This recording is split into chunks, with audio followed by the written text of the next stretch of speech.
Bienvenidos a la segunda feria virtual del Libro de Perú. Presentamos el homenaje a Clorinda Mato de Turner. Como participantes tenemos a Marcela Barrientos, Liliana Bianco, Sandra Galarza y todas son de Argentina. Adelante, por favor. Hola, buenas noches. Queremos agradecerle a Marcela que nos haya convocado a hacer esta presentación. Ella ha tenido un problema de último minuto, que si lo soluciona va a ingresar cuando pueda. Bueno, y vamos a hablar ahora de una mujer muy importante, Clorinda Mato de Turner. Grimanesa Martina Mato Usandivaras, más conocida como Clorinda Mato de Turner, fue una destacada escritora peruana, precursora del género indigenista. Es considerada como una de las precursoras de la novela hispanoamericana, junto a Juana Manso, Mercedes Marín, Rosario Rego, Gertrudis Gómez de Avellaneda, Julia López de Almeida, Juana Manuela Gorriti y Mercedes Cabello de La Carbonera, entre otros. Inspiró grandemente a mujeres en todas partes por su escritura subversiva y en favor de los indígenas. Fue una mujer independiente, autodidacta en física, historia natural y filosofía. Nació en Cusco el 11 de noviembre de 1852 en la casa de la familia Mato, en la hacienda Pauliú Chico, distrito de Coya, provincia de Calca, en el departamento de Cusco. Fue bautizada en la parroquia del Sagrario de la Catedral de Cusco el 30 de diciembre de 1854 bajo los nombres de Grimanesa Martina. Sin embargo, más tarde, ella misma usaría el nombre de Clorinda, con el que se la conoció a lo largo de su vida. Fue hija de Ramón Mato Torres y Grimanesa Concepción Usandivaras Gárate. Su abuelo paterno era Manuel Mato, natural de Cusco, magistrado vocal de la Corte Superior de Justicia del Cusco, literato y jurista. Por la línea materna, Juan José Usandivaras, natural de Salta en Argentina, y Manuela Gárate, natural de Cusco. Es de notar que su apellido Mato tenía variantes entre sus ancestros. El nombre legal de su padre era Mato, y así aparece registrada Clorinda en su partida de bautismo. Sin embargo, posteriormente, lo convirtió en Mato, con doble T, como su nombre de pluma. Se sabe también que algunos de sus antepasados firmaban como Matos.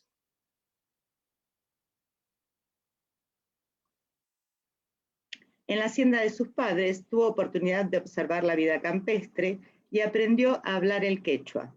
Cursó estudios primarios en el Colegio de Nuestra Señora de la Mercedes en la ciudad de Cusco, que interrumpió a la muerte de su madre. A partir de entonces tuvo que hacerse cargo de sus hermanos menores, Ramón II, Ramón Daniel y Ramón Hermenegildo Mato Usandivaras. Quería irse a los Estados Unidos a estudiar medicina, pero su padre no se lo permitió. En 1871 se casó con el comerciante, médico y hacendado británico Joseph Turner y se fue a vivir con él al pueblo andino de Tinta, instalándose en una casa quinta. Al morir su marido 10 años después, en 1881, la viuda se veía enfrentada con serios problemas económicos, ya que abogados y jueces corruptos le harían perder gran parte de su hacienda. En 1876, Clorinda Mato fundó la revista El Recreo, en la que publicaron autores famosos de su tiempo como Juana Manuela Gorriti, Ricardo Palma, Rufino José Cuervo o Fernán Caballero. Dejó el proyecto un año después por razones de salud y se trasladó a Arequipa. El mismo año de 1877 participó en una de las tertulias de Juana Manuela Gorriti, las famosas veladas literarias, que ella continuaría más tarde. En Arequipa asumió el puesto de redactora jefe del diario La Bolsa entre 1884 y 1885. En 1884 publicó Elementos de literatura según el Reglamento de Instrucción Pública para uso del bello sexo. Ese mismo año estrenó su tragedia Jima Sumac o El secreto de los incas, drama histórico en 3 actos y en prosa en Arequipa, que tuvo poco éxito y solo se representó una vez más en Lima en 1888, donde Clorinda Mato se había establecido en el año 1886. En la capital peruana fue incorporada a las instituciones culturales más importantes, como el Ateneo o el Círculo Literario. En 1886 salió también su estudio biográfico, Doctor Lunarejo, acerca de Juan de Espinosa Medrano del Cusco, quien había publicado dramas en quechua en el siglo XVII. En 1889 asumió la jefatura de redacción de El Perú Ilustrado en Lima, casi al mismo tiempo que aparecía su primera novela, Aves sin nido, que la haría tan famosa. Esta novela fue controversial porque narra la historia de amor entre un hombre blanco y una bella mujer mestiza, quienes no pudieron casarse al descubrir que eran hermanos, hijos de un mismo padre, un sacerdote mujeriego, abordando así la inmoralidad sexual de los clérigos de esa época. A raíz de esta publicación y la de un relato supuestamente sacrílego del escritor brasileño Enrique Coelho Neto en El Perú Ilustrado, la Iglesia Católica inició una campaña en contra de Clorinda Mato. Fue excomulgada y las masas populares, instigadas por el clero, asaltaron su casa, incendiaron su efigie y quemaron sus libros, que fueron prohibidos. Estos fueron momentos muy difíciles en su vida, y no fueron muchos los que se atrevieron a defenderla y apoyarla públicamente. Ella hace especial mención a 3 amigos a quienes les dedica su novela Índole, diciendo: a mis queridos amigos y colegas Ricardo Parma, Emilio Gutiérrez de Quintanilla y Ricardo Rosell. Este último se presenta ante la Cámara de Diputados para expresar su más enérgica protesta por los abusos cometidos en contra de Clorinda Mato y su familia. Vengo, en fin, a ejercer un derecho y a cumplir un deber, protestando enérgicamente contra los actos públicos instigados por las autoridades eclesiásticas y tolerados por las autoridades políticas del Cusco, contra el honor, la propiedad y la vida de la inteligente y distinguida escritora Clorinda Matos de Turner y su respetable familia. Vengo finalmente a pedir que se oficie por la honorable Cámara al señor Ministro de Gobierno para que informe a la mayor brevedad posible sobre las medidas que ha tomado para castigar a los culpables de aquellos actos, en desagravio de la ley escarnecida y del orden público turbado. Ricardo Rosell, Lima, 10 de octubre de 1890. En 1891 renunció a su puesto para que se levantara la censura contra el Perú Ilustrado y se fue al extranjero por algún tiempo, visitando la Exposición Mundial de Chicago. En 1892 fundó junto con su hermano, el doctor David Mato, la imprenta La Equitativa en Lima, donde trabajaban únicamente mujeres y se editaba el periódico Los Andes. Desde sus páginas, Clorinda Mato defendió el gobierno de Andrés A. Cáceres, con el que había entablado amistad durante la Guerra del Pacífico, 1879-1883. En 1894 estalló la Revolución Cívico-Demócrata, encabezada por el caudillo Nicolás de Piérola. En 1895 las tropas de Piérola ocuparon Lima, destruyendo la casa y la imprenta de los hermanos Mato. Cáceres renunció a la presidencia y partió al exilio.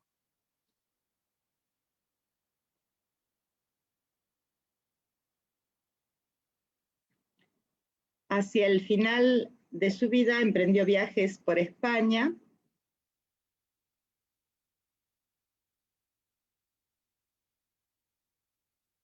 Francia, Italia, Alemania, Inglaterra, donde se encontró con representantes de diversas organizaciones femeninas y feministas.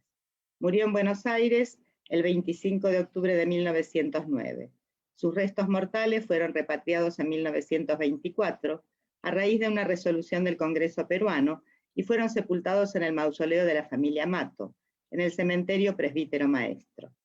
En el año 2010, a raíz de una iniciativa de la Sociedad Pro Cultura Clorinda Mato de Turner de Cusco y el parlamentario Oswaldo Eliezer Obregón, los restos de Mato de Turner fueron trasladados a la ciudad del Cusco y enterrados en el Cementerio General de Almudena.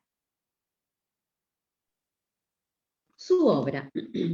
Clorinda Mato de Turner formó parte de un grupo de destacadas peruanas del siglo XIX que la historiadora Francesca de Negri considera como la primera generación de mujeres ilustradas en el Perú. En efecto, contemporáneas suyas fueron Elvira García y García, 1862-1951, Lasteña Larriba de Liona, 1844-1924, Mercedes Cabello, La Carbonera, 1845-1909, Teresa González de Fanning, 1836-1918, María Jesús Alvarado Rivera y Carolina Freire de Jaimes, 1844-1916. Habiendo crecido en el Cusco, antigua capital del Imperio Inca, Clorinda se sintió muy identificada con esta cultura. La familiaridad encontrada con ella es lo que inspiró la mayoría de sus escritos, con los que alcanzó mucha popularidad. En sus trabajos literarios presentó a los indígenas en una forma más humana y positiva, lo cual era contrario a la forma de pensar de la época. A pesar de su ascendencia blanca, nunca estuvo de acuerdo con la manera en que se trataba a los indígenas y utilizó sus escrituras para hablar en favor de ellos y crear conciencia en la gente. Sus escritos también forman parte de una campaña para mejorar la educación de las mujeres. Perteneció a un círculo amplio de mujeres escritoras y pensadoras, que incluía a Juana Manuela Gorriti, Carolina Freire de Jaime, Teresa González de Fanning, Mercedes Cabello de Carbonera y Aurora Cáceres, quienes trabajaban juntas en Lima, organizando tertulias, publicando revistas y estableciendo escuelas, hasta que, como ya dijimos, Mato tuvo que exiliarse a causa de un motín clerical en 1895. También tuvo lazos profesionales con los dos escritores peruanos más influyentes de aquella época, Manuel González Prada y Ricardo Palma, imitando las tradiciones de este y compartiendo la ideología modernizadora de aquel. Clorinda Mato de Turner es conocida por muchos de sus trabajos literarios, incluyendo una revista fundada por ella llamada El Recreo, como editora de diarios y periódicos literarios tales como La Bolsa, El Perú Ilustrado y Búcaro Americano, por sus novelas, de las cuales la más importante es sin duda Aves sin nido, y la traducción de los Evangelios al quechua. Su primer libro, publicado en 1884, fue Tradiciones Queñas, Leyendas, Biografías en hojas sueltas, y publicó un segundo tomo 2 años después, que se llamó Tradiciones, Crónicas y hojas sueltas. Es importante ver el contexto histórico y social en que esta valiente mujer desarrolló su obra como escritora y su profesión de periodista. Cuando Clorinda de Mato se hace cargo de la dirección del diario La Bolsa, la situación histórica y política del Perú era muy delicada. Luego de la desastrosa Guerra del Pacífico, la gente carece de ánimo para continuar. Todos los valores transmitidos pierden credibilidad, todos se sienten como avergonzados. La guerra civil es un fiel reflejo de esta situación. Hay un grupo que quiere seguir adelante, terminar de una vez esa guerra, mientras que en otros sectores despierta el nacionalismo y la idea de no querer claudicar por el bien de la patria. La pérdida de las ricas provincias de Tarapacá y Arica ciertamente es un corte muy grave para el Perú, tanto económica como psicológicamente. En estos años, alguien que pudiera dar estabilidad al país en virtud de sus características podía ser considerado adecuado para conducir el país. Esto se encuentra en la persona de Andrés Cáceres, a que Clorinda Mato de Turner defiende y apoya lo mejor posible. Según ella, los años del primer gobierno de Cáceres son 4 años de labor. Tal vez solo significaban la desmontación de los escombros dejados por el incendio, la tala y el saqueo, por lo cual le resulta importante que Cáceres siga como presidente y le apoya tanto como a Bermúdez. Es ahora cuando las nuevas corrientes de pensamiento provenientes de Europa entran al país y encuentran un suelo muy fecundo. Veamos ahora la situación de las mujeres en aquella época. Podemos constatar que después de las guerras de independencia, se llega a debatir el problema de la mujer en la sociedad. Hay tanto hombres como mujeres que participan en este debate, solo que lo hacen en campos diferentes. Se podría decir, ambos sexos quedan en sus áreas tradicionales. Mientras que los hombres discuten el problema a nivel jurídico, las mujeres tienen más interés en cambiar la sociedad desde adentro. Pero a la vez hay un grupo de mujeres que se encuentra en medio de estas discusiones. Aunque todavía sufren ciertas limitaciones, la mujer no debe ingresar en la política, por ejemplo, avanzan con sus ideas y sus ejemplos. A través de Clorinda Mato de Turner podemos ver los límites que se imponen estas mujeres a sí mismas, que son el resultado de una actitud precavida ante la presión social, en donde ellas mismas están convencidas del modelo de mujer que hay detrás. Lo importante es que se crea un lugar público, aunque respetando el concepto de las puertas adentro, como lo fueron las veladas literarias en que las mujeres podían intercambiar sus ideas. Después de las guerras de la independencia, en la que la mujer participó valientemente, consigue que en los primeros años de la República se pueda conversar sobre política y asistir a los debates en el Congreso. Pero esto cambia a partir de la década de los 50, cuando se presenta una cierta estabilidad política. Con la explotación y exportación del guano, empieza una nueva orientación hacia Europa. Desaparece la tapada y se implanta el modelo de la familia burguesa europea que obliga a la mujer a retirarse de la vida pública. De 1850 a 1870 es un periodo considerado, según Tausin Castellanos, como años de despolitización de la mujer peruana y años de aprendizaje para las escritoras. Las primeras obras femeninas se imprimen entre 1865 a 1870. La imagen de la mujer como madre y guardiana de la moral crece en la sociedad, en donde las mujeres escritoras tampoco se pueden liberar del todo. Clorinda Mato de Turner, escritora y periodista, es originaria, como ya dijimos, de la provincia de Cusco, pero se establece en Lima, donde pasa años muy importantes, tanto para su vida privada como para su obra. Allí se encuentra con muchas mujeres que viven en las mismas circunstancias. Son todas mujeres que pertenecen a los grupos sociales que dirigen el país y son descendientes de rancias familias, de hacendados de la provincia o de militares de alto rango. Otra característica es su cosmopolitismo, es decir, se enteran de lo que pasa en otros países e introducen nuevas ideas. Esto se les ve facilitado por estar casados con extranjeros. Aún teniendo los mismos rasgos, hay matices ideológicos que las diferencian entre ellas y les dejan incursionar en diversos campos. Pero hubo en todas ellas una serie de características comunes que proporcionaron unidad, por lo que podemos hablar de una generación de mujeres. Veamos cuáles fueron las diferentes posturas de esta generación y cuáles fueron los temas más discutidos.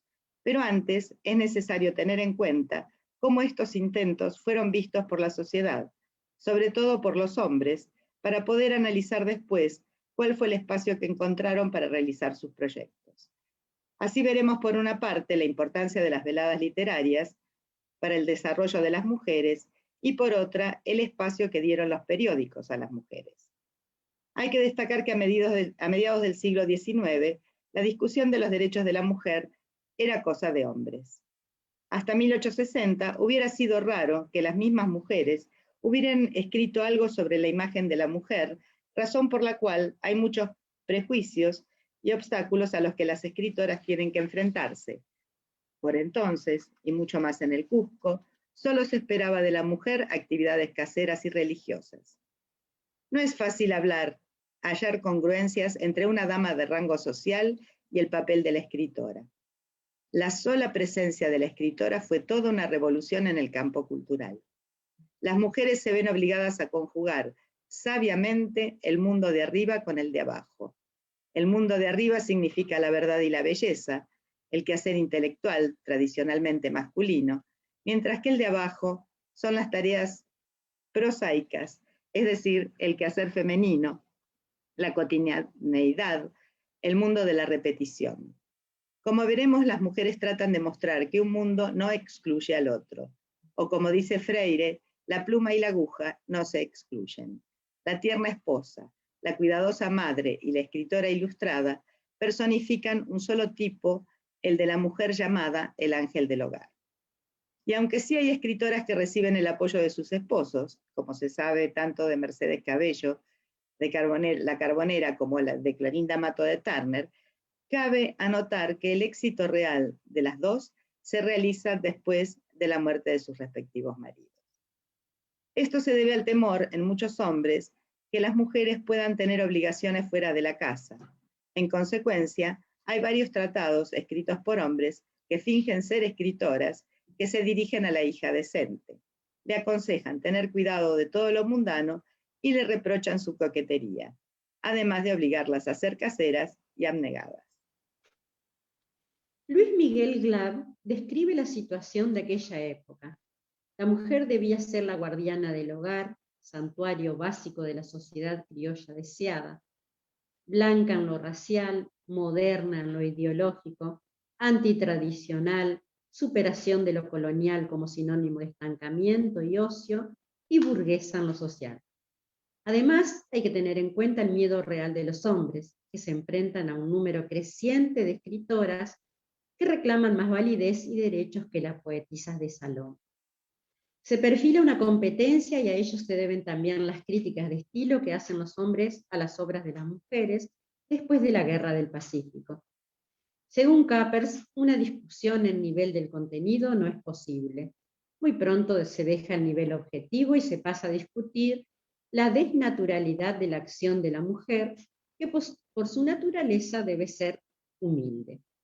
Para Villavicencio, una de las causas de las críticas y discusiones desplazadas es que la educación de la mujer fue detenida por muchos hombres, pero lo que no esperaban fue que ellas, sin esperar un decreto que les confirmara ese derecho, sencillamente se lo tomaron. Pero la crítica no viene solo de los hombres. Hay también mujeres que todavía están involucradas en las estructuras conservadoras. Se puede apreciar en esta época 3 grupos entre las mujeres. Uno de ellos es el grupo formado por las conservadoras clericales. El otro es el grupo de las mujeres contestatarias. Y el tercero está entre la posición extrema de las mujeres conservadoras y el grupo de los hombres intelectuales liberales. Uno de los tópicos en que se concentran las reflexiones de estas posturas es el matrimonio y la familia. Mientras que todas las mujeres ponen énfasis en los afectos, apelando a la privacidad e individualidad de sus decisiones, pretendiendo cambiar las costumbres sociales crecidas desde la colonia, los escritores varones discuten el matrimonio como una institución social, un eslabón de la sociedad civil. La pugna es en este caso a nivel político, es decir, los hombres quieren alcanzar el control del Estado liberal sobre el matrimonio que, según ellos, por ahora está controlado por la Iglesia. Se propone por primera vez el matrimonio civil para los no católicos y parejas de diferentes religiones. Las mujeres contestatarias van más allá del matrimonio, concentrándose en las diferentes relaciones entre hombres y mujeres que existen en el Perú y que dan razón a mucha crítica. Clorinda Mato de Turner critica fuertemente, por ejemplo, en su novela Ave sin nido, el celibato sacerdotal, que no solo causa desgracia a las concubinas indígenas violentadas, sino también a los hijos naturales. En fin, a toda la sociedad en términos generales. Las escritoras conservadoras rechazan totalmente todo aquello que aleja a la mujer de sus deberes domésticos. Y es que para Freire las mujeres no deben sobrepasar el lindero cultural. Llegar a ser escritora es la frontera que no puede pasarse. Considera que el ser escritora puede compatibilizarse con el papel de madre o esposa, mas no así el ser profesional o política, por ser ajeno a su naturaleza femenina. Al igual que César Cordero, uno de los escritores liberales y fanático defensor de la emancipación social y civil de las mujeres, el reconocimiento en la sociedad de las mujeres debe venir a través de la educación, profesión y lucidez. Luego, la mujer es capacitada para el ejercicio político, lo que es interés del próximo siglo, es decir, en ese momento no le parece adecuado. Sin embargo, las escritoras contestatarias tampoco luchan abiertamente para entrar en la política. Una excepción la tenemos en Mercedes Cabello de Carbonera. Clorinda Mato de Turner declara en un discurso en el Ateneo que la mujer no debe hacerse varón y afirma que la esencia del ser femenino es la maternidad. Como argumento toma el desconcierto de la política. Señala que la política es el campo en que unos engañan a otros y es por eso que la mujer no debe participar. Aunque cambia aquí inteligentemente lo prohibido en rechazo por no tener, según ella, valor para la mujer. También hay que constatar que el hecho biológico y psicológico de la maternidad es, al parecer, tan determinante en la vida de las mujeres que resulta a estas imposibles de pensarse a sí misma fuera de ese rol. Amor y verdad se oponen a falsía e hipocresía. Según parece, para Clorinda Mato de Turner, la importancia de la participación política es minimizada.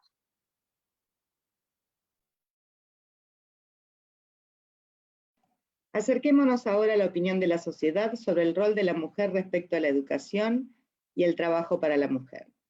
A diferencia del ingreso a la política, la emancipación de la mujer en general es una necesidad considerada mucho más imperiosa. Durante todo el tiempo de la colonia, la educación ha sido un monopolio de la Iglesia Católica, aprovechándola para la evangelización y el control de los fieles. Lo sigue teniendo en los comienzos del siglo XIX, pero ya inmediatamente después de la Declaración de la Independencia, se reconoce en la sociedad la importancia de la madre como educadora de hijos patrióticos. Para plantear las nuevas ideas de la República, se propone la educación laica, la cual es apoyada por parte del Estado con leyes, pero en la práctica fracasa a causa de la situación financiera del Estado. En 1849 hay tanto diferencias cuantitativas como además una diferencia cualitativa en términos del contenido de los cursos y en la orientación general de las materias para varones y mujeres. Aunque bajo el gobierno de Pardo se realiza una reforma fundamental de la instrucción, la preparación para las tareas de esposa y madre siguen siendo lo más importante. Pero en los tiempos económicos difíciles, la educación de las mujeres se vierte en una oportunidad. Como después de la Guerra del Pacífico en 1883, muchas escuelas estatales quedaron clausuradas, se abre un espacio que es aprovechado por las mujeres educadas. Pueden ser maestras sin temer consecuencias en la vida social, siempre refiriéndose a la naturaleza de la mujer, porque en aquel entonces el ser madre implica el ser educadora. Así es como las mujeres pronto concretan la profesión de maestra o educadora, no tanto como trabajo, sino como vocación. Ellas mismas, atendiendo a su cuidado, propagan la educación, procurando evitar reducir su situación a una simple condición pasiva. Una vez educada la mujer, se recibirá un orden moderno y decente. La familia ética, símbolo y reflejo de la moral más pura, no se organiza sino mediante la cooperación de una mujer superior, y solo a ese precio es que contribuye la familia a fomentar el progreso de un pueblo, argumenta García y García años más tarde. Es la misma argumentación que siguen las mujeres en las últimas décadas del siglo XIX. Pero no solo como madre de sus hijos, futuros ciudadanos, sino también como compañera de su esposo, la mujer debe recibir educación. Si la mujer se perfeccionara para sostener conversaciones superiores, deleitaría mucho más al hombre que lo que actualmente puede conseguir entre esa miríada de falsos amigos que son los principales sostenedores de su ignorancia actual. Uno de los éxitos de las pedagógicas es la reapertura de las escuelas talleres en 1890 en Lima y en 1908 la inscripción oficial de la primera mujer en la universidad. Pero hasta allí el miedo a la soledad, el desconocimiento del mundo público, el temor a ver desintegrada la familia y su espacio, llevó a algunas escritoras del último tercio del siglo pasado hacia posiciones bastante conservadoras, siendo sus colegas varones quienes tomaron la batuta de la emancipación de la mujer en términos teóricos. En la práctica, el derecho del trabajo realmente es asociado con el de la necesidad del trabajo, es decir, que el trabajo de la mujer y ella misma automáticamente son desvalorizados, más bien cuando cumplen con el servicio doméstico y tienen que trabajar. Pero después de la Guerra del Pacífico, la necesidad económica de trabajar vale tanto para las mujeres de clase social baja como para las de clase social alta. Esto se debe a que el sector tradicional de la vieja oligarquía terrateniente ha empobrecido por un lado por las contribuciones de la guerra y por otro por la feroz competencia con el rentable y nuevo sector exportador. Existe el miedo de los hombres de no poder alimentar a su familia debido a la crisis económica. Ya antes de la guerra impidió la formación de matrimonios, por lo cual hay más mujeres solteras que necesitan trabajar para sostenerse. Otras, las que se han casado y han perdido a sus esposos, hijos o hermanos en la guerra, y con ello los medios tradicionales de supervivencia. También ellas deben trabajar para sostenerse. Es decir, las escritoras, y con ellas Clorinda Matto de Turner, se encuentran por un lado en la difícil situación de tener que mantenerse, y además lo tienen que hacer bajo las condiciones que la sociedad se los permitía en esa época. La literatura era uno de los pocos espacios que estaba abierto a las mujeres de la clase social alta, tanto para poder trabajar y dar voz a la opinión de las mujeres. Mientras que las mujeres de la colonia se refugiaban en los claustros de los conventos a fines del siglo XIX, las mujeres dejan de pertenecer a lo innombrable, convirtiéndose el tema la literatura. En la década del 40 se da paso a una renovación cultural. Los autores románticos son apoyados por becas y subsidios por el gobierno, pero también sancionados por este. Si los escritores antes han sido políticos y viceversa, los autores románticos optan ahora por la neutralidad política y usan un lenguaje contrito y sentimental. La literatura se convierte en puro goce, reservado para la élite. La llamada feminización poética, en la época de los años 1850 hasta 1870, abre el espacio literario para la mujer. Como ya no hay lugar en las batallas ni en los debates parlamentarios para los escritores, se reúnen en veladas literarias. Estas tienen su origen en las tertulias de la colonia, pero mientras que las mujeres ahí jugaron un papel importante, conspirativo, pero secundario, las mujeres invitadas llegan a tener ahora las mismas o más importancia que los invitados. Antes eran las veladas un lugar político, ahora se vuelven en un espacio para intelectuales y artistas en el que también participan políticos. El intercambio intelectual se desarrolla en casa, cumpliendo la costumbre de puertas adentro. El tema de debate es la problemática femenina. Se reflexiona sobre la propia condición y se da a conocer la opinión. Es un lugar de estímulo mutuo, de solidaridad entre las mujeres y de amistad. Las veladas tienen carácter de talleres. Allí muchas mujeres representan por primera vez las obras que después publicarán en los periódicos, mientras que en el club literario son tan solo invitadas ocasionales. Los salones son la trinchera de las mujeres, el trampolín a la vida cultural. Si las raíces del discurso feminista peruano las podemos hallar en la variedad de los artículos, narraciones, ensayos y demás escritos de las intelectuales de esta generación, en las veladas literarias que ellos organizaron, podemos encontrar los signos de una práctica femenina renovadora. Los temas de discusión son tanto en la novela peruana como las novelas de Flaubert, Solá y Fernán Caballero. El salón que abre Juana Manuela Gorriti en 1876 llega a ser una estación obligatoria para los viajeros en Lima.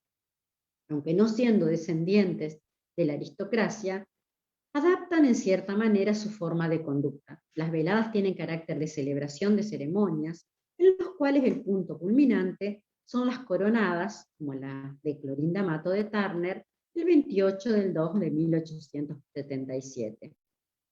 Después de la Guerra del Pacífico, cambia el rol del campo literario. La generación romántica se convertiría en adelante en un símbolo cultural del fracaso histórico de un país. Y Manuel González Prada urge a los escritores peruanos a que produjeran una literatura nueva y políticamente comprometida. Los salones, entre los cuales el de Clorinda Matto de Turner llega a ser el más famoso, cambian ahora su carácter. Ya no son talleres literarios políticos con ímpetu filosófico-estético, sino laboratorios en los que se inspeccionan las causas del trauma bélico sufrido y se cura este último. La división entre políticos y literatos ahora es mucho más evidente, y los periódicos sirven todavía más como compensación del Parlamento. Los escritores se toman el derecho de hablar tras sus columnas para influenciar la conciencia ciudadana. Los problemas que impiden el progreso nacional surgen para ellos de la aún inalterada situación del indio peruano, la falta de acceso a una educación formal que alcanza a todos los sectores del país, el atraso de los pueblos interiores del Perú y la corrupción del clero. Hablan también de las virtudes y beneficios del trabajo y de la educación como solución de los problemas. La separación cada vez más profunda entre la vida de los hombres y de las mujeres también se encuentra en la prohibición de las mujeres de entrar en los clubes, a excepción de algunas secciones o en ocasiones especiales. Es decir, no se debe considerar las tertulias solo como nido del feminismo, aunque las escritoras aprovechan este espacio para seguir adelante, estar en contacto las unas con las otras y darse apoyo mutuo, se puede decir con guardia, más que reuniones sociales, eran semilleros de ideas. Con el exilio de Clorinda Mato de Turner, la muerte o mudanza de sus colegas, termina la época de los salones en Lima. Los clubes quedan cerrados para las mujeres. La generación del 90 que surge es una generación de tránsito entre las mujeres del 70 y el movimiento femenino que surgiría con el nuevo siglo. Clorinda escritora. Clorinda Mato de Turner es considerado junto con Mercedes Cabello de la Carbonera la primera novelista del Perú y al mismo tiempo son ellas dos las creadoras de la novela social y realista. Dentro de la obra de Clorinda Mato de Turner se puede apreciar 3 novelas que forman una trilogía, aunque se pueden leer de manera independiente. Aves sin nido en 1899, Índole 1891 y Herencia 1895. Las 3 se destacan por haber en ellos la acusación de los problemas de la sociedad hecha por la autora. Aves sin nido es la primera novela de Clorinda Mato de Turner. Está ambientada en la década del 70, mientras que el tema de Índole se desarrolla en la década del 50, es decir, bajo el gobierno de Castillas. Herencia, a su vez, tiene su lugar unos años después de Aves sin nido. Aves sin nido, 1889. Es una de las novelas más singulares del realismo hispanoamericano y a la vez precursora o iniciadora de la corriente indigenista. Presenta en ella la servidumbre del indígena prácticamente esclavista, con una nota de condolencia por esta situación, que es causada por los abusos de las autoridades políticas y religiosas. Está ambientado en el pueblo ficticio de Quillac, en los Andes peruanos. El argumento se sustenta en la conducta libertina del cura Pedro de Miranda, que tiene 2 hijos con distintas mujeres, Manuel y Margarita. Estos 2, sin saber que son hermanos cosanguíneos, se enamoran pero finalmente descubren su verdadero origen y sucumben como tiernas aves sin nido. La primera edición de esta novela fue hecha simultáneamente en Lima y en Buenos Aires. La obra gozó pronto de popularidad y ha tenido múltiples ediciones, siendo también traducida al inglés. Aves sin nido llegó a ser famosa por ser considerada la primera novela indigenista. Ya hubo antes otras obras que tenían el tema indígena como un importante. Tenemos, por ejemplo, El Padre Orán de Arestegui, 1848, que tiene la misma defensa del elemento indígena. Hay la misma crítica de la realidad provinciana y hay la misma pasión puesta en la persona del cura lugareño. Lo nuevo en la novela de Clorinda Mato de Turner y lo que refleja el pensamiento general de aquel tiempo es que la vida del indio y el indio mismo no son descritos como raza biológica inferior, sino más bien vistos como raza social. Son los buenos, tanto como los protagonistas de la clase media liberal y progresista. Es decir, por falta de educación, ellos no han tenido la posibilidad de desarrollarse de manera adecuada, o en otras palabras, si los indígenas tuvieran la misma educación, podrían ser tan civilizados como los blancos. Clorinda Mato de Turner tiene la idea que solo la amabilidad de la clase dirigente puede ayudar a los indios. Más tarde, recién con Mariátegui, se forma la teoría de que el indio, aliándose con las fuerzas, con los otros grupos marginados, puede y tiene que liberarse por sus propios medios. Le damos la bienvenida a Marcela, que se acaba de incorporar. Hola chicas, buenas noches. ¿Sigo yo entonces con la foto 22? ¿Con índole? Con índole, sí. Bueno, índole. Aunque similar en su temática a la anterior, se enfoca más en la denuncia anticlerical. Su protagonista es el padre Peñas, un explotador de indios. También aparece como personaje la mujer con virtudes que supera en general al hombre. El argumento: el matrimonio López vive en una hacienda cerca de la ciudad Rosalina, un lugar provinciano en la costa. Es feliz hasta que Antonio, por sus negocios fracasados, se empieza a encerrar cada vez más en sí mismo, lo que preocupa mucho a su esposa Eulalia. En busca de una solución, empieza de nuevo a ir a la iglesia para confesarse, lo que había dejado de hacer desde su noche de bodas, en la cual prometió a Antonio nadie entre los dos. Con la ayuda de Asunción, fiel creyente y esposa de Valentín Cienfuegos, amigo de los López, el cura llega a tener informaciones confidenciales sobre el negocio de falsificación de monedas en el que Cienfuegos metió a López. Sabiendo esto, trata de chantajear a Eulalia, pero no logra abusar de ella porque en el momento decisivo, la índole de Eulalia la hace reaccionar como es debido. El matrimonio López resuelve sus problemas internos y económicos con la dote de Eulalia y decide mudarse a Lima. Mientras tanto, huye el cura y se incorpora a las tropas de Castillas, y al ganar Castilla lo nombra canónico. En la novela se encuentra el nuevo tema de la abolición del celibato de los curas. Otra vez es un cura el que trae el mal sobre una familia solo por no poder contener sus inclinaciones sexuales.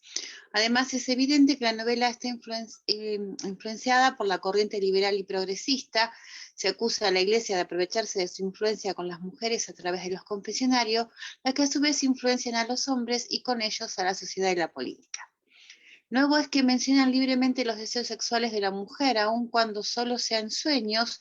Hasta aquel entonces se le había negado a la mujer el derecho de tener sus propios deseos sexuales. Es sobre todo en índole donde se subraya la necesidad de un matrimonio hecho por amor, una petición que hicieron todas las mujeres escritores en aquellos años. Herencia, de 1893, ambientada en Lima, aborda la problemática de la educación de la mujer, particularmente del aspecto sexual. El título alude a la herencia moral y social que recibían las jóvenes de sus madres. La autora no se aparta, sin embargo, del costumbrismo de sus anteriores obras. Con eso completa la descripción del panorama nacional: aves sin nido, sierra, índole, costa, herencia, capital. El argumento: bueno, la familia Marín, ya conocida de Aves sin Nido, está viviendo desde hace más de un año en Lima, y Margarita, su hija adoptiva indígena, ha recibido una buena educación. En un baile se encuentra con Ernesto Casa Alta, estudiante de Derecho, muy educado, pero sin medios económicos. La suerte quiere que esa misma noche saque el número premiado de la lotería, o sea que ahora puede casarse con Margarita. En el mismo baile se enamora Camila Aguilera de Aquilino Merlo, un inmigrante italiano.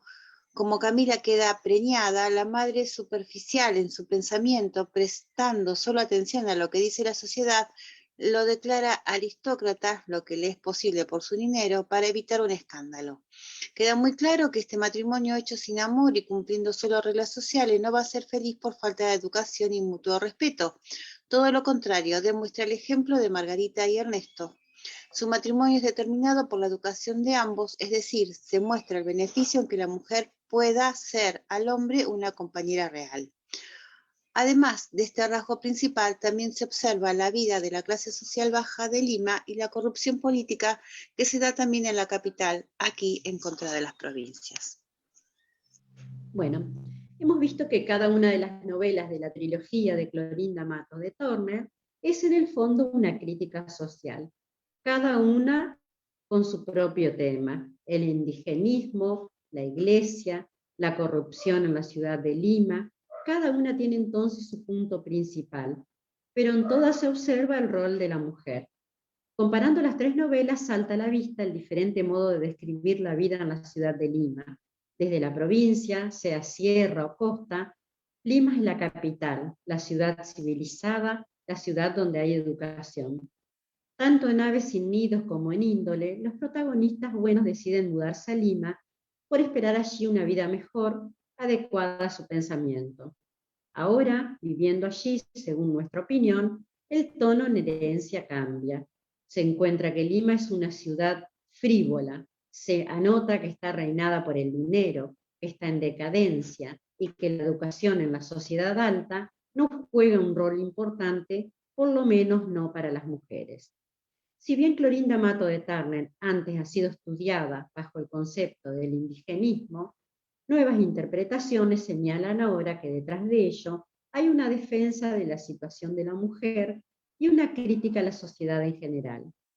Por lo que se refiere al estilo de Clorinda Mato de Turner, casi todos los críticos literarios afirman que las novelas tienen validez dentro de la auténtica literatura peruana y americana, más que por la forma, por el fondo, por esa ansia de justicia social, de reivindicación del indio, del mejor conocimiento de su problema.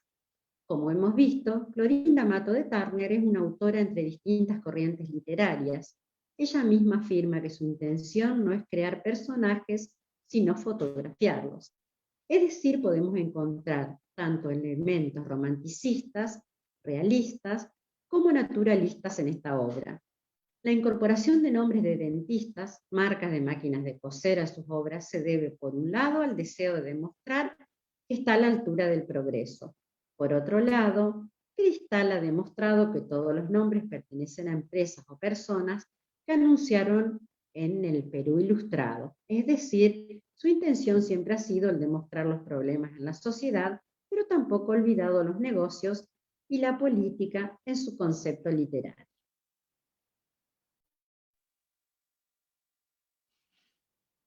La obra teatral Imazumac, El secreto de los incas.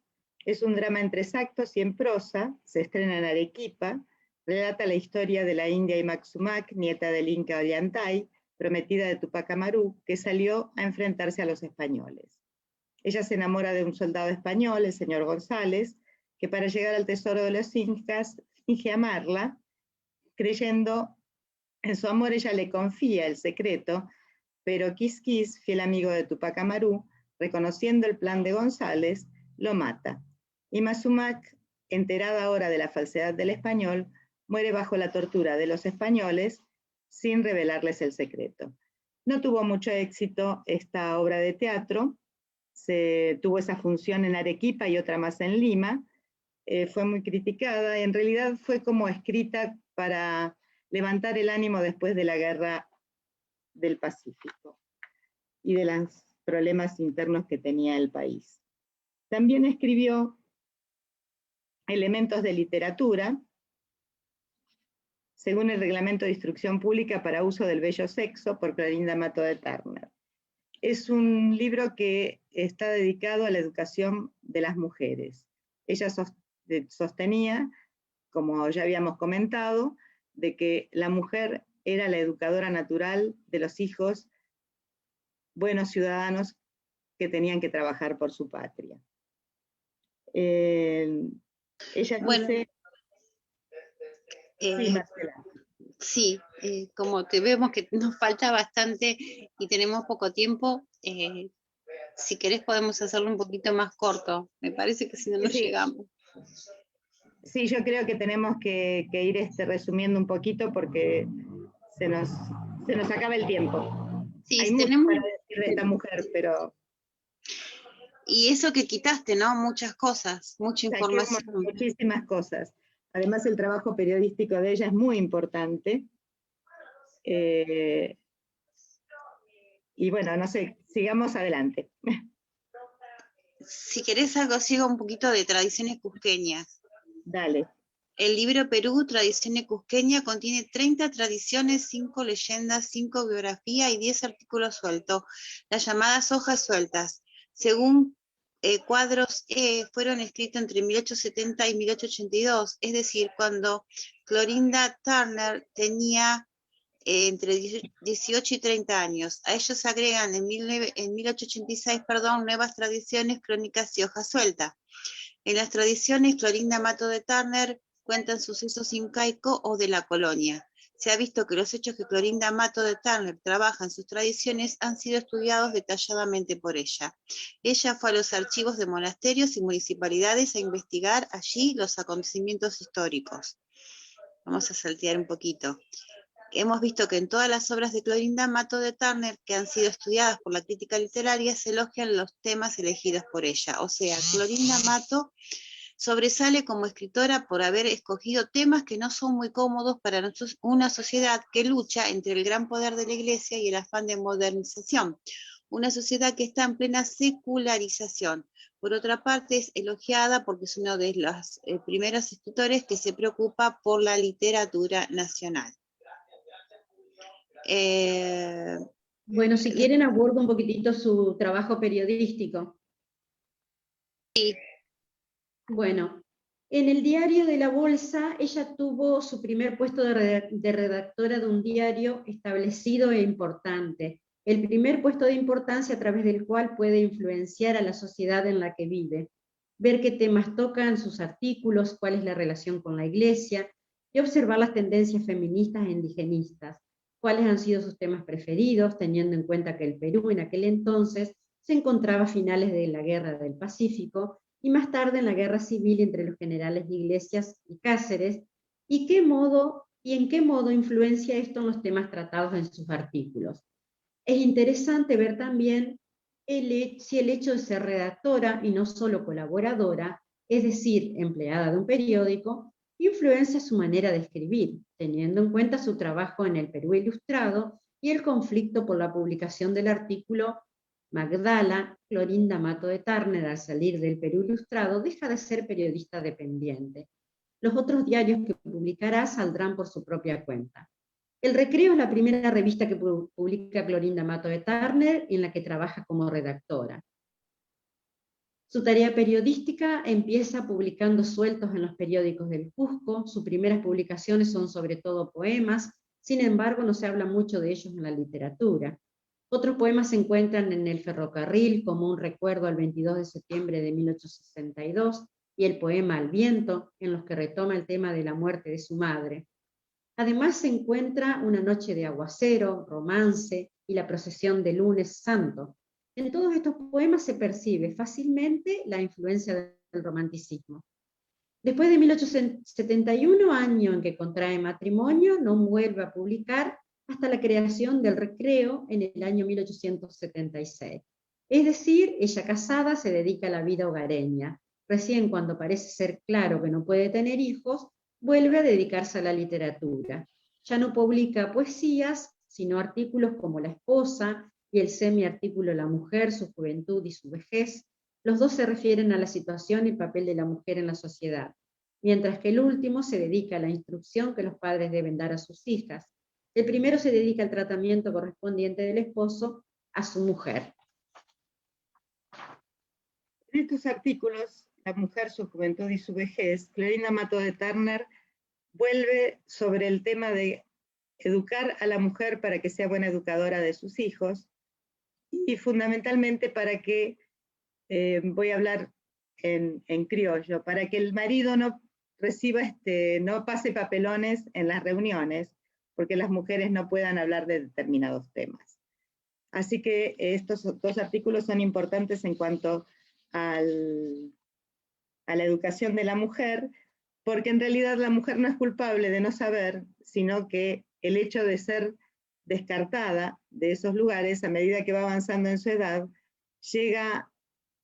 pierde la belleza y deja de ser un elemento decorativo del hombre. Entonces, si ella tiene educación, puede aportar no solo a sus hijos, sino también en honor a su marido. El Recreo fue su primer diario, pero lo importante también de Clorinda es que fue editora del diario La Bolsa, que era un diario muy importante de Perú. Si podés seguir, Marcela, en la página 30. Sí, estoy buscando, pero la computadora tampoco me ayuda. Pero sí por la página, ya voy, chicas, estoy bajando porque como estamos tratando de hacerlo breve y tenemos ya solo 5 minutos, bueno, voy por la página 30. A ver. En realidad en la 31, al llegar a Arequipa, el 22 de agosto de 1883, Clorinda Mato de Turner recibe un cordial saludo y ya es incorporada al diario La Bolsa. Sí, acá dice esto, a ver, al llegar a Arequipa el 22 de agosto de 1883, Clorinda Mato de Turner no solo recibe un cordial saludo, sino también la propuesta de colaborar en las páginas de La Bolsa. Ya sabe nuestra simpática amiga que puede disponer como guste de las columnas de este diario. Una semana después ella inicia la nueva columna los lunes. La Bolsa, diario de Arequipa, fundado en 1860 por su director Francisco Ibáñez, es después de El Comercio el periódico más antiguo del Perú. Como indica el título, se trata de un diario político y comercial. Si bien hemos visto entonces que hubo muchas mujeres que trabajaban o colaboraban en revistas, estas fueron revistas de literatura y sobre todo revistas para familias, es decir, revistas culturales escritas para el entretenimiento. Trabajando en un diario como el de La Bolsa, Clorinda Mato de Turner toma entonces una posición especial entre las mujeres periodistas, sobre todo cuando se convierte en directora de la sección editorial, que es la sección más importante de un diario. Además del artículo de fondo se encuentra la sección crónica en la que se va relatando lo que sucedió en Arequipa y las secciones interior y exterior. Se encuentran también las secciones inserciones, avisos, remitidos y la sección de literatura. En la última página se encuentra mucha propaganda de negociantes de la ciudad. Aparece en ese diario la sección de literatura, en ella se publica, por ejemplo, cada 2 semanas un artículo de Felisa M. de Chávez dedicado a la mujer. En ese tiempo también se encuentra ya en La Bolsa artículos sobre Cáceres en los cuales se alejaba su táctica y en la sección remitidos que publican llamamientos firmados por los indígenas en contra del subprefecto don José Federico.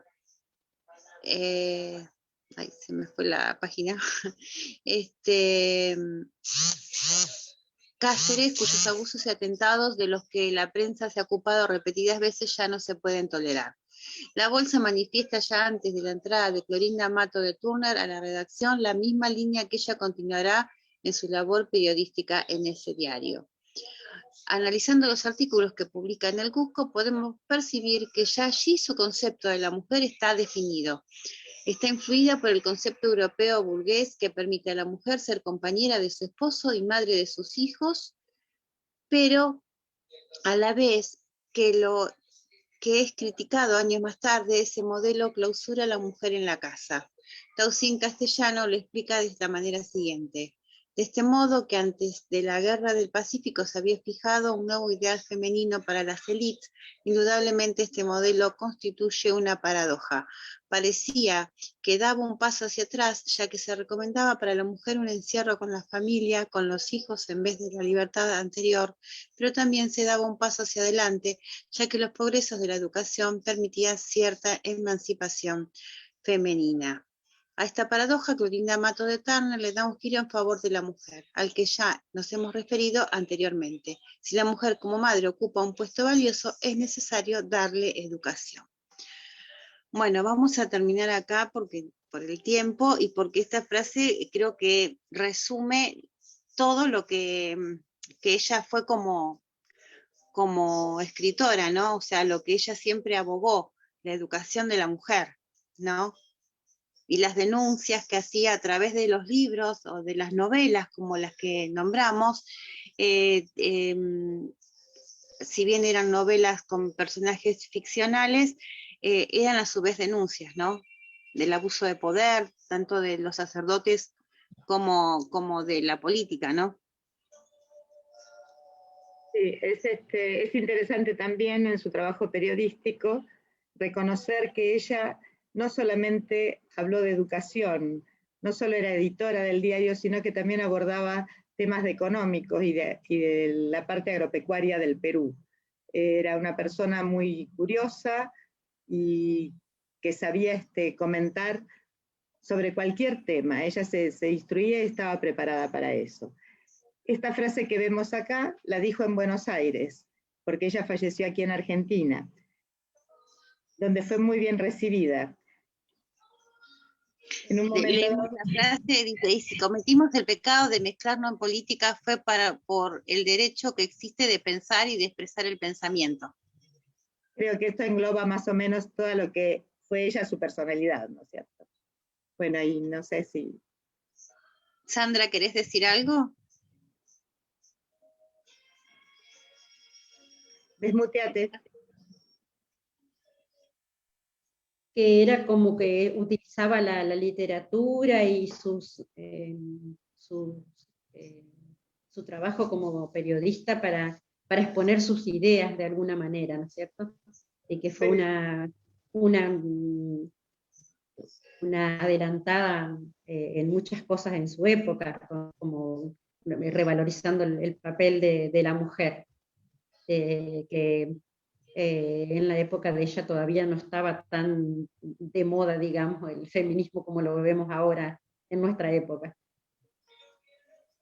Sí, la verdad que fue muy interesante. Yo cuando la encontré, porque bueno, ustedes saben que cuando nos dicen a qué lugar vamos, empezamos a buscar, y yo cuando la encontré dije, bueno, creo que es un puntal muy, muy importante de traerlo en este bicentenario y en darle valor a las cosas, ¿no es cierto?, a los homenajes a las personas tan trascendentes, o que a lo mejor yo en lo personal no la conocía, o sea, fue a través de esta búsqueda que uno, por eso me interesa muchísimo la búsqueda, chicas, y a veces las llevo a lugares, otras veces los propone Sandra, siempre estamos buscando y proponiendo entre las tres, pero bueno, creo que es un ejemplo muy interesante de una persona que fue muy valiosa y a la vez está siendo como olvidada, porque en mi caso yo casi no la conocía.